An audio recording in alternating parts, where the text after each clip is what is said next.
Ooh boy, Yandy, you got a lot going on, a whole lot going on, and not just your move to Atlanta.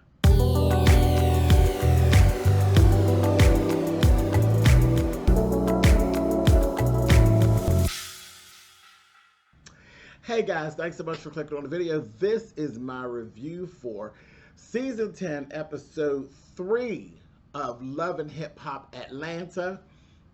As I said, there's a whole lot going on with Yandy. We're going to get to it. Yeah, we'll get to it. It's a lot. It's a lot. But anyway, let me talk about Erica. Because she got, you know, this story with Erica and Safaree. Um,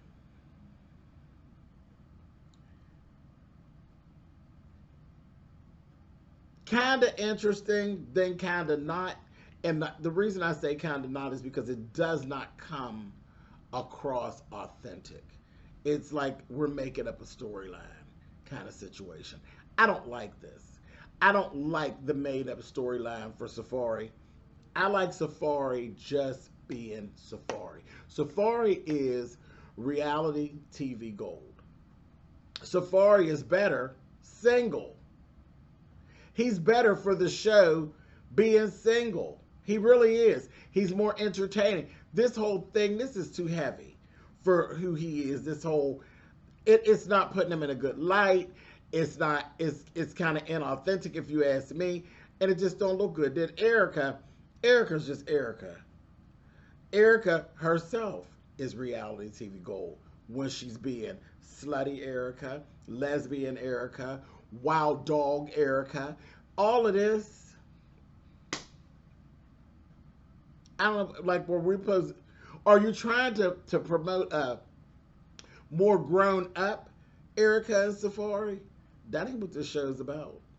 So this is just, it just comes across inauthentic to me. And I've been kind of looking for the last couple of weeks, and then I'm just like, nah, I'm not really in with this. And Erica just Erica. She ain't the brightest tool, okay? She said, your girl makes lemons out of lemonade. You do what now? You make lemons out of lemonade. I rest my case. And I'm going to go ahead on and move on. They tell us they sleeping in separate rooms. Get out of my face. Anyway, moving on. Let's go to Yandy's birthday party. Everybody was looking real groovy, and you could feel the excitement. You know, sometimes we'll see the scenes where they'll be coming into a scene, and it seemed like they're going to work. It didn't. You know, this was fresh off the pandemic, and folks were just getting ready to, you know, just being able to see people. And it was like a genuineness of, oh, we actually are getting together for something fun, and we haven't done this in such a long time. So it was nice to see them all showing up. Everybody really did look nice. They looked nice, and everybody seemed that the mood looked cool. It was like a cool thing, like, oh, I don't like to be at that party. You know what I mean? It was that kind of a groove to it, and I was here for it. And then here comes Carly Red, messy ass old grandma Carly. Bring her ass in there. And they kept showing, like, from here, I said, who is this? Lamar Odom. So I'm laughing because, listen, Rashida read my mind and said, this bitch knows how to make an entrance. Like, is that Omar? Or Lamar, rather, Lamar Odom? It's like, yeah, child, y'all know, always a new man, always something to get your tongue wagging. This is no different than anything else. She got divorced from Mo. And so we're going slow. We're going slow. And they kept pounding that into us throughout this whole episode. There was another scene where her and Lamar are together and they're sitting talking. Talking about we ain't having no sex and we're going to move slow. She opened up a restaurant and all this. Show of hands. Who believes that Carly Red ain't lap riding Lamar Odom?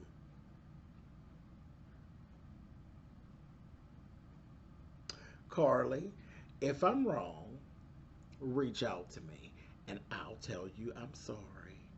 and I'll say that I was wrong, but I don't believe you. Sorry. Anyway, they kept trying to pound that. We ain't just meet Carly yesterday. If you don't get on out of here, move it on. Safaree and Scrappy. Now, here comes some shade, y'all. Am I the only one that forgets that Scrappy actually does music?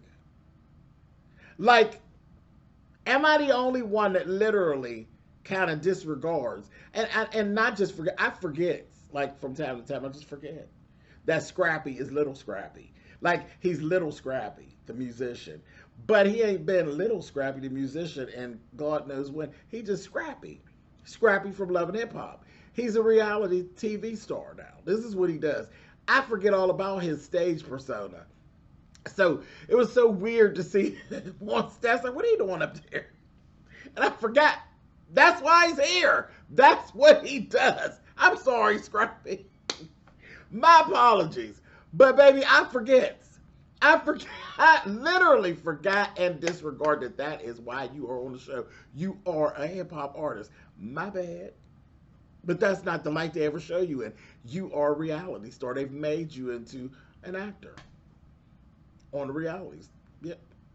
Because they keep trying to pump this storyline with him and Bambi. I ain't buying it either. But okay, whatever. It ain't interesting. It ain't interesting. You know where you and Bambi are interesting?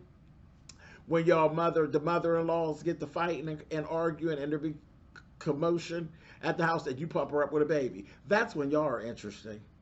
Other than that, not so much. We like to see y'all show up and stuff. We do. We like y'all as a couple. So we like to see y'all show up as a couple. Y'all always be sharp. Y'all always be sharp. We here for it. We ain't trying to send you nowhere, but we don't need no inflated storylines from y'all. Pump her up with a baby. Get sharped up. Argue with your baby's mama.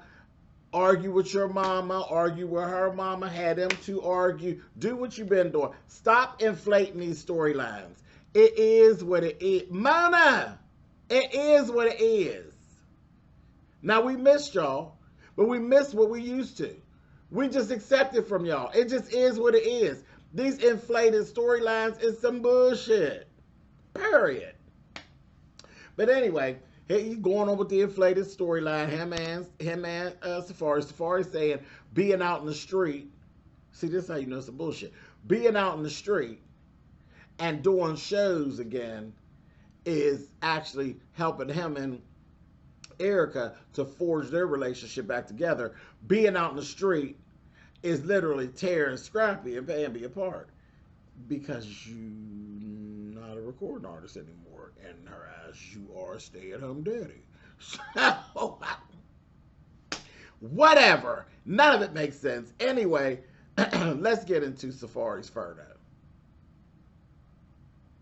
Atlanta, Georgia.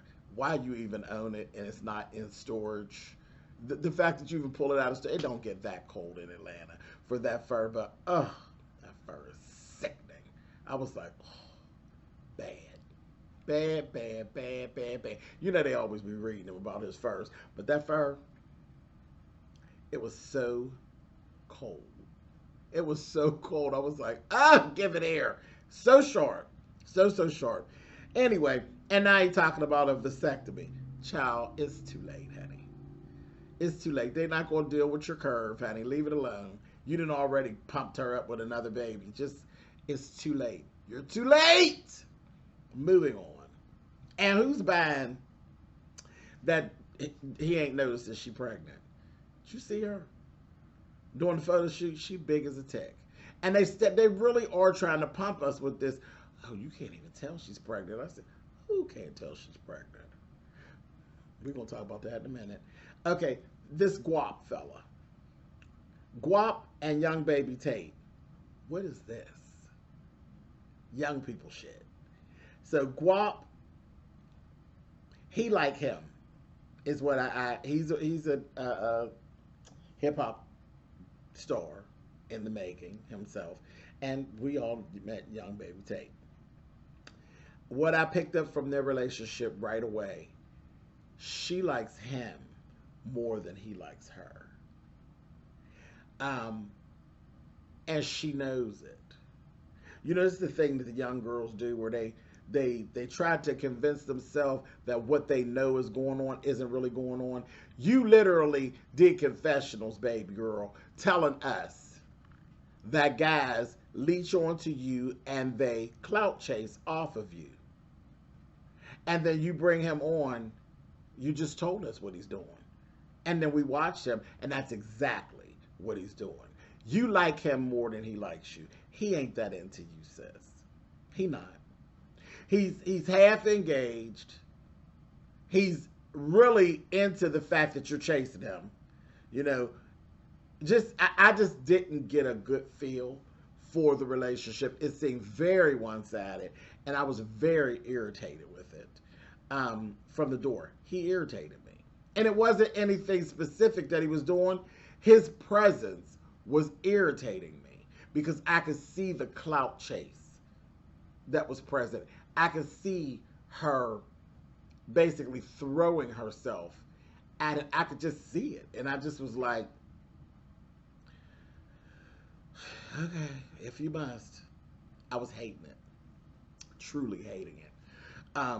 Moving on. So, I had all that going on. Let's see, what else? They had gone down to the beach. Then she had a little thing over her Airbnb, okay? And then here we go with Brittany B. I said, you still around starting trouble? Because that's all her purpose is. She's a bone carrier. And she starts trouble.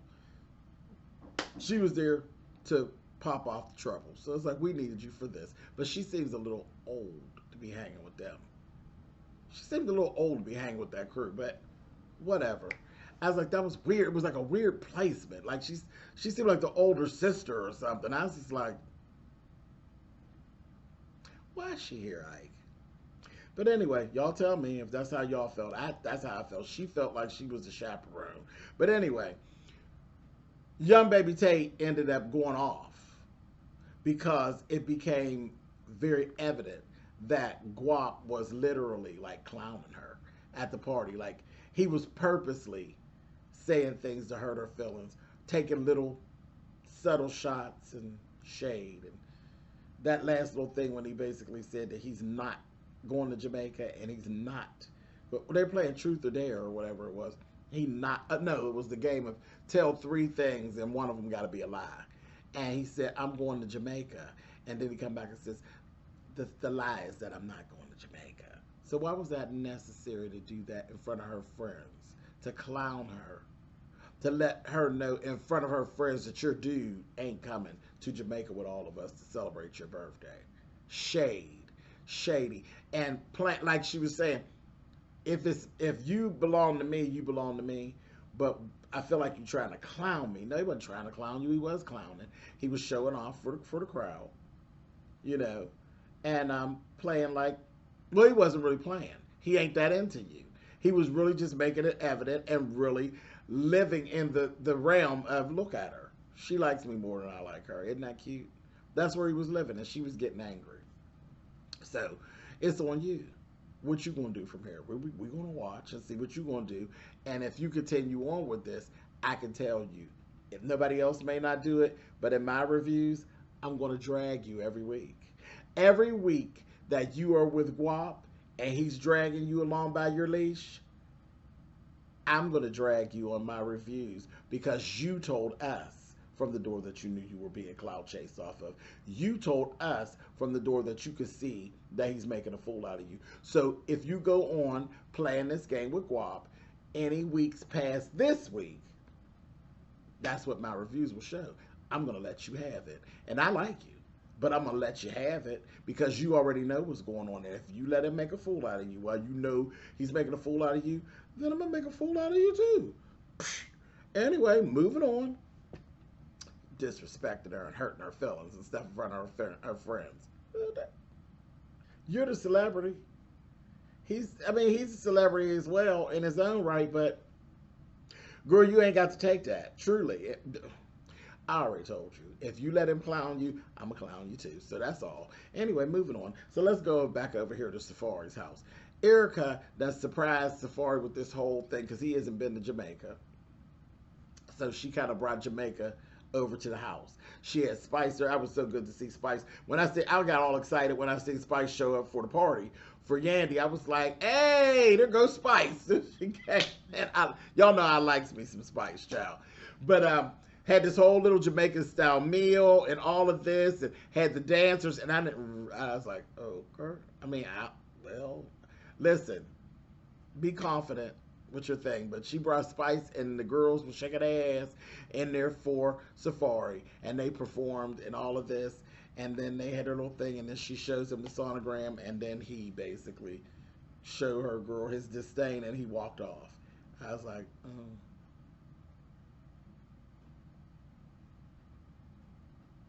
am I supposed to be feeling some kind of way? I do. I feel like it's all disingenuous. And I'm looking at her in that dress, and I'm looking at Erica. I said, you want us to believe don't nobody know she's pregnant in that dress? Are you kidding? Please. Look like she's ready to jump up on the table. Anyway, moving on. Now, here's the big thing that went on.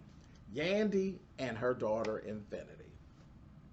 So, everybody has moved to Atlanta. Infinity, she's saying, is basically in school. Now, y'all know I don't be keeping up a lot with what goes on outside of the show. I don't follow them and be all in their real time. I'm a show reviewer. I review the show. I don't mess with these people in their real time life. I try to leave them alone, and I just really try to enjoy the show for what it is. I report on the show. I don't follow them around social media, being all in their business in real time. I just don't do that. If something really goes down and it lights up social media, and then I run across it, then of course I'll come and say something. But really and truly, I really enjoy watching reality shows for what they are. Shows. I stick to the show. I leave their real lives alone. But anyway, so I knew there was some rumble in the very beginning about Infinity, and there was the thing where people were saying, oh, Yandy's just doing that. Yandy's, and they always say Yandy is like the major clout chaser. And there was insinuation that she was only trying to adopt and, well, she didn't adopt. I think she just foster Infinity because, she was doing it for the show and she was doing it for clout. She just wanted people to see her. But I didn't believe that. I didn't believe that. I mean, I know Yandy's not a fool. She knew that it would work out for her storyline. It would make her storyline interesting. But I always believed that she did love Infinity. And when they showed her, she looked so good. I said, oh, go ahead, Miss Infinity. She's growing up just as cute as she can be. She really is. And, of course, you could see that Yandy has put her hand on her. You know what I mean? And she is definitely, she looks like money. She looks like money. The glow up is apparent. She looks great. She looks great. She really does. Cute girl. Very cute girl. She's in college now. And I was like, oh, good. So she's not there. She's in college. Mendice's time. Then they started talking about there was like these issues about Mendice's once he was home and all of this. And so there ended up, they kind of alluded to, there was some push and pull. So she's kind of used to having Yandy. The way they made it seem is like there is a power struggle between Infinity and Mendice's for Yandy. It's kind of what it looked like. And then she ended up going on off to school. So it seemed like everything was cool. Then they go on, they say about this whole thing with Christmas. She didn't come home for Christmas. Well, that didn't strike me as this really big deal. Kids do that. Sometimes, listen, when the kids get a certain age and they go off to college, sometimes they don't come home for holidays no more. Sometimes they go home with their friends. All kind of stuff happens when kids go off to college and they find themselves, yes, normally you would go home, but have I ever seen that? Many times where people go to college and they go home with other people or do other things or stay at school or they go to Miami or they do other things other than come home. So I still didn't say,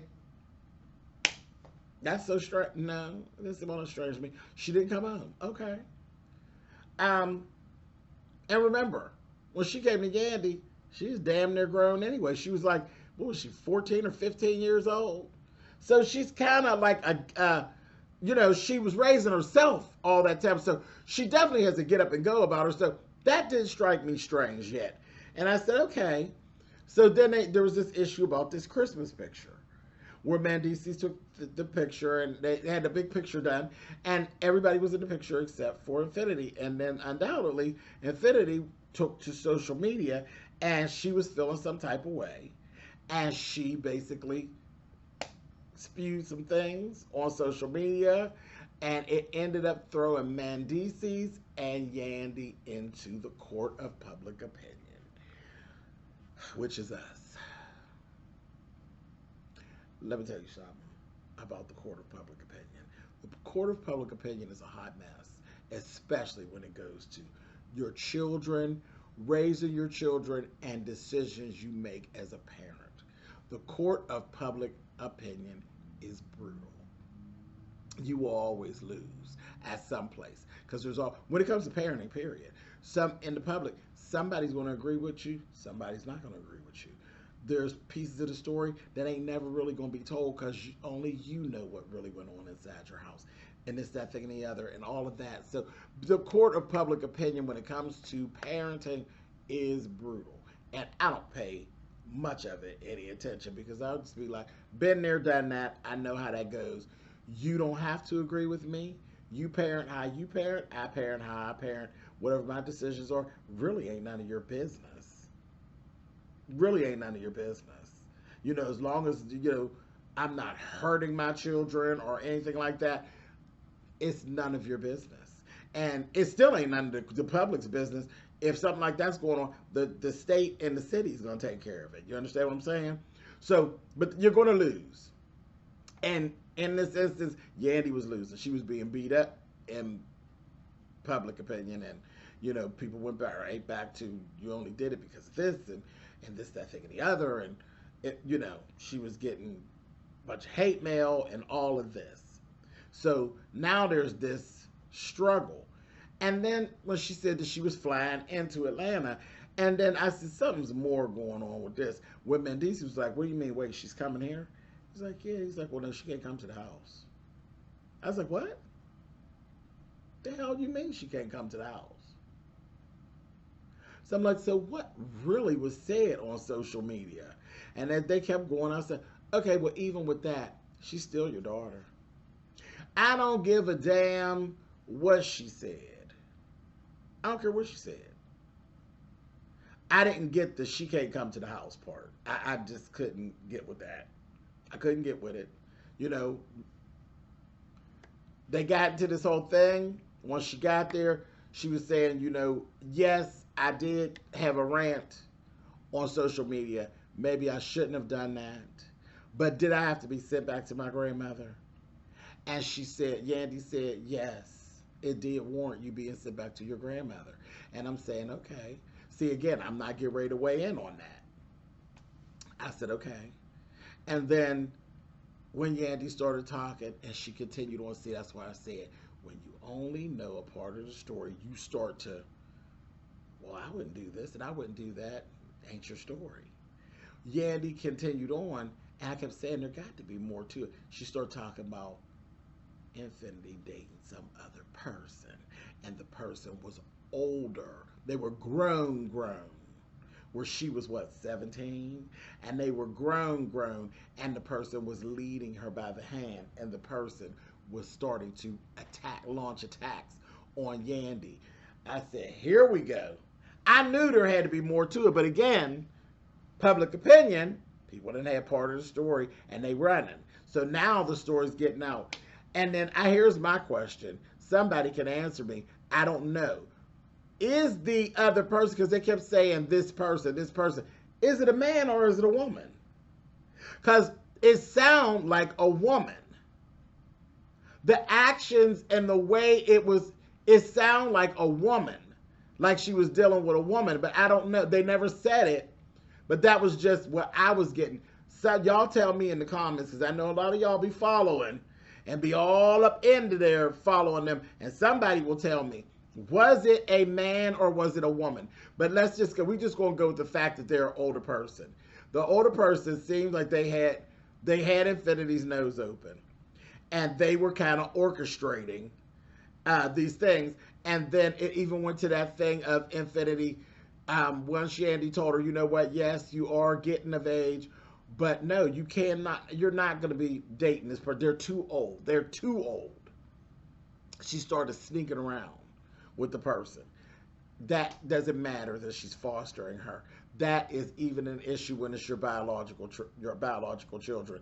When they're behind, get hot, honey, and especially when it's child. I always say, young people dating older folks, I don't like it, because what they're doing is they raise you to their hand.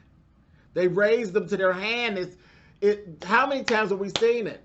A girl gets with an older guy. The older guy, she starts going against her parents because he is got her nose wide open. We see it all the time, child. I was like, oh, I've seen this story too many times. And it was this whole thing. But when it got down to the point where Yandy said they said that she only had her because she had her watching her kids while she run the streets and this, that, thing, the other. And then there was threats of contacting authorities to have Yandy's babies removed. Then I had to say, okay, hold on, Infinity. Hold on, baby. I know your feelings was hurt. I understand that your feelings was hurt. I do. I understand your feelings was hurt. But let's be serious here. If what you got going on is putting a threat on her babies being taken out of the house, yeah, baby, you had to go. Yeah, you had to go. And it ain't really got nothing to do with you being a foster child. Even if you were 17, if I ever had a 17-year-old, and here we get ready to, baby, this is get ready to light this chat up. But if I had a 17-year-old, you understand me? And I had 2- and 3-year-old babies, and that 17-year-old put the placement of the 2- and 3-year-olds, my 17-year-old got to go. And here we go, court of public opinion. Hard decision, but that would be the decision would have to be made. And it ain't about choosing one over the other. What I can't, fighting with you make me lose the little ones? No, not at all. Not at all. My 17-year-old would have had to go. And you were a foster, so you had to, yeah, I understand why she put you back with your grandma. And I understand why, I understand it on both parts. I understand why your feelings was hurt. I understand why you felt a certain type of way. I do. And I think there's more conversation that ain't being had with this Mendices thing. With Infinity, because there's a whole power struggle between Mendices and Infinity. For Yandy, there's some more about that we ain't hearing. And I'd love to hear it. But this is a whole mess right here. This is a mess. And then the thing is so sad about Infinity. Infinity is, she came in as a foster child. Foster children have a whole different set of issues. They do. You figure every person has a family. Okay? Whether you with them or not. And along with you or whatever issues goes along with that family. And nobody is perfect. Every one of us living has a family, and every family has some form of drama, and it goes with you. When you are a person that's been displaced, or you've been adopted or anything like that, it's double time, because now they have whatever stuff they came from, and they got whatever stuff you got. So not with the new family. And then when they're fostered, depending on how long they've been in the system, they're taking stuff from each place. They got a heavy load. They do. Foster children, they have a heavy load that they carry. And they bring a heavy load into the home with them. You're taking on all their shit. And then you got your own shit. And then your shit gets piled on them. They carry a heavy load. They do. They really, really do. It is not a cakewalk. It's not. Fostering, adoption, it's not a cakewalk. There's a lot of shit that goes on that don't be, that people ain't really willing to always just openly talk about. But just know that children that been removed from homes or displaced from home, they got heavy burdens that they carry. They do. They got a lot of baggage that they have to deal with and that they carry with them. It just is what it is. But there's more to this. And when she made that comment at the end before she walked away from Yandy and said, if I was one of your biologicals, you wouldn't be doing this on national TV. There's some truth to that. There's some truth to it. There's definitely some truth to it. Would you have been so willing to air it if it had been one of your biologicals? And Yandy was kind of sitting there with a stupid look on her face because she knew that the comment had some truth to it. But you agreed. You knew who she was. Yourself. Infinity, you're grown now. Can't play the kid. So you can't bounce back and forth. That's another thing. When you're that type of age and you're fostering, they carry a lot of baggage and they be rolling and they be raising themselves for a long time. So they know how to manipulate. They know how to manipulate. You knew who Yandy was. You knew what her life entailed when you agreed to become a part of this whole picture of things as well. So you can't kind of have it both ways. See, it's a lot. There's a lot of different shit that goes along with this situation. Again, we're going to be watching.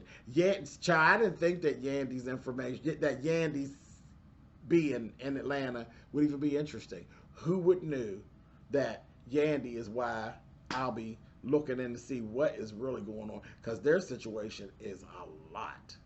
It's a lot. I feel bad. And I'm really not here for the business of saying, well, Yandy's wrong and Infinity's wrong. No. There's wrong on both sides. I see it. I can see it. There's wrong on both sides. There's been some bad decisions and some bad things been said, and the wrong things have been said and done on both sides. It's just very interesting to see how they're going to work with this. I'm being nosy. I want to see. And I actually feel sorry for both parties. I feel sorry for Yandy. I feel sorry for Infinity. I feel sorry for the both of them. I really do. I really do. But I'm done. I've said enough. I've talked enough about it. I'll see y'all next week, y'all. And I'm sure these comments are going to be interesting. I can't wait to see what y'all have to say in these comments down here. Hit the comments, baby. Y'all know I'll be down there with y'all talking back and forth. Be respectful. I don't have to tell y'all that. If you don't be respectful to me, you already know what's going to happen. And see you in the comments.